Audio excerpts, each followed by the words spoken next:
Imagine that if you have sleep in your car and are constantly woken by the school police who force you to park off campus, where you are likely to get robbed. This is how the policy is set at UCSC, a policy that makes helpless students struggle even more. We were trying to interview and capture some actual footage of homeless students sleeping in cars, but unfortunately we didn't find any. However, we did see police patrolling around campus after 12 a.m. However, we did find this article of the Snail Movement, which include interview of the movement leader, Tedesco, who was a senior last major in literature. He has a solid academic performance that earns him a spot in the UCSC's Dean's List. Tedesco claims that he was woken by the police multiple times early in the morning while he was sleeping in the car, and was told that he cannot park and sleep here. The police claim that this is the way policy is. Other students also have the similar experiences. At 2 a.m. in the morning, police would bang on their windows, shine searchlights into the vehicles, and threaten to tow their car away. On the other hand, the police claim that they are just checking on these students and support them with services. Housing crisis is not just a UCSC problem. It's common around most California universities or colleges due to the high housing cost in the entire state.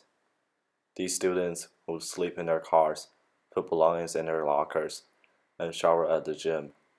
In order to avoid harassment from the police, some of them just gather in the public parking lot.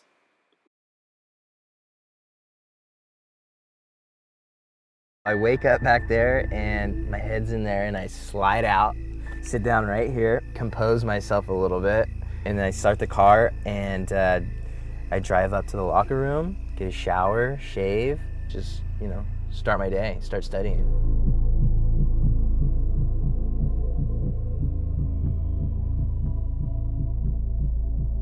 If you don't have credit, if you don't have a lot of money, like how hard it is to get a place. Your parents, would they pay for an apartment here for you? Like if would they cover the cost?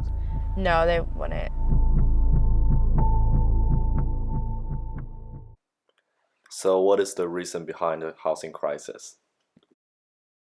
The school should help educate students on how to apply for housing. Make it a mandatory thing that students know how to apply for housing.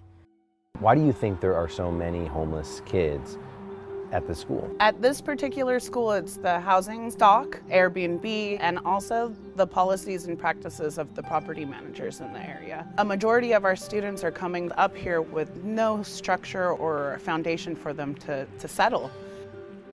A survey conducted 3 years ago shows that 16% UCSC students were either homeless or living without secure housing, and there is a sign that this number is still growing.